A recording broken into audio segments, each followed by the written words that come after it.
This one I think we should talk about is the Circles music video. Yes, the Game of Thrones, I don't know if it's Game of Thrones inspired, but it definitely looks like it. It actually is. It is. Jamie was the executive producer on that one, and then I line produced it, and then I had a PM and a coordinator as well, and an office PM. So Tilley actually reached out to me on Instagram, believe it or not. And then this was before Circles. We actually did a project with Logic, and it was Boy in the Castle as well. So that was actually the first project that I produced for them and with them. So we did that project, everything went really well. And then literally at the end of Wrap, like that same night, he was like, hey, and like him and Jamie had a conversation as we're wrapping out, I'm getting paperwork, doing things, make sure people are paid out, things like that. And they come up to me like, hey, so what do you think about jumping on this one? And I was like, yeah, let's do it, So then from there, I ended up working on another project with them. So it was great. I loved it. Circles was a challenge for sure. It was hot. There was a lot of days to prep. We had stunts, we had cranes, we had track for days. Like we had so much dolly track on that. And like, I just remember working inside in the desert that like, it's basically the desert. It's like in the hills area, but it's basically all dirt and some grass and land. It's hot. There's mosquitoes, we're getting into, and once it gets nighttime, it gets cold. So like having the crew that we did have for that made it really easy because the crew was amazing. Like everyone worked so hard and everyone knew like what they were getting into, And I remember the prep up until the actual shoot happened, it was just nonstop. It was like, okay, figure out this, how to do this. And it was a challenge. And that's why I absolutely love working with Tilley and Boy in the Castle and Jamie, because every project they do, they challenge and like they go above and beyond. Like they want to really break the barrier and challenge.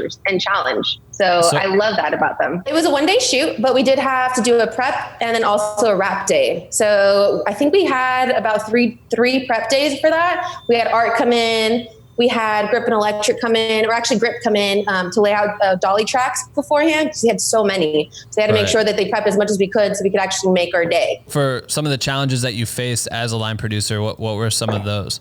Yeah, it was just such a big project. We had so many details from wardrobe to art department to stunts to getting the sort of like, we had to get approval from Colin for every little thing that we wanted, which is obviously the way you do things in most productions with the director. You want to make sure everything that we get for them is exactly what they want, so we had to make sure we were ahead of the curve and making sure that we had enough time to get all the logistics prepared. Also make sure that the crew is all notified, everyone's properly booked, everyone's, gets the information, everybody knows where they got to be and what time and things like that. And also making sure that, everyone does it safely. Like safety is a huge thing, which is why we made sure that we had enough time to prep, to shoot, to wrap it without having to cause any sort of safety issue. Was there a lot of actual fire on set or no? Yeah, shout out to Delzio. He's a really good friend of mine. He does all of my pyrotechnics on projects. So whenever I do pyro or explosions or anything like that.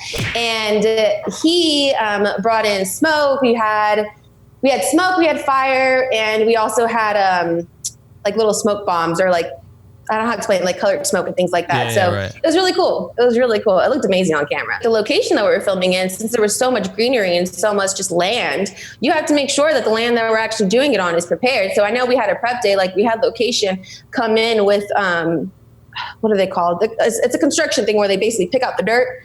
I can't remember the name. Skid loaders or whatever? Yeah, maybe. Like basically, they had to come in and rake all the dirt before we got in there. Oh, also another thing, we had the lake in there. It's actually dried. So we had a water truck come in the day before, and it spent about 8 to 10 hours like while we're prepping, doing the rest of like the other location, because it's all in one location. It's just like a really large land.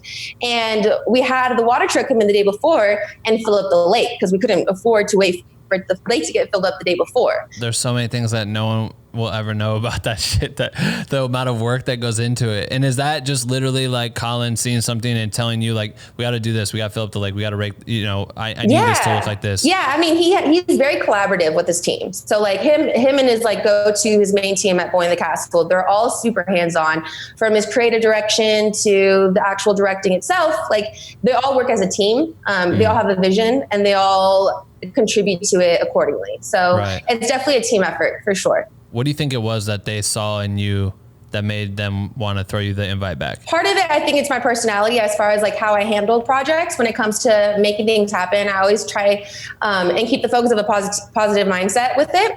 The other thing I would think would be my work ethic. And also we just really connected, you know? One thing I know that Jamie has mentioned to me before in the past was there's been like, I know we did a project and it was crazy. Like there was just so much going into it. Like the circles one that we did, there was just so much happening. And I remember months later we reconnected and she was like, you know, if anybody else would have done that project, like they probably would have broke down and cried. But like the way you handled it, like I couldn't, she's like, I had to give all the credit, like kind of on that type of thing. And when she told me that, I was like, wow. She's like, I wanted to tell you this for so long, but I never actually got to like actually say it to your face. And then we reconnected like probably like a couple months ago, I want to say. And she told me that and I was like, wow, that's really cool for you to say that. And so I think, especially no matter what project you do, you got to have a positive mindset and you have to be prepared for it to not go as planned. And then also think on your feet and make sure you figure out the way to make it happen. Thanks for listening to this clip. Make sure to listen to the full interview, which is available on Apple Podcasts, Spotify, YouTube, and wherever else you listen to podcasts. Hit the subscribe button for more highlights and join our Black with No Cream private community for creators. Links in the description.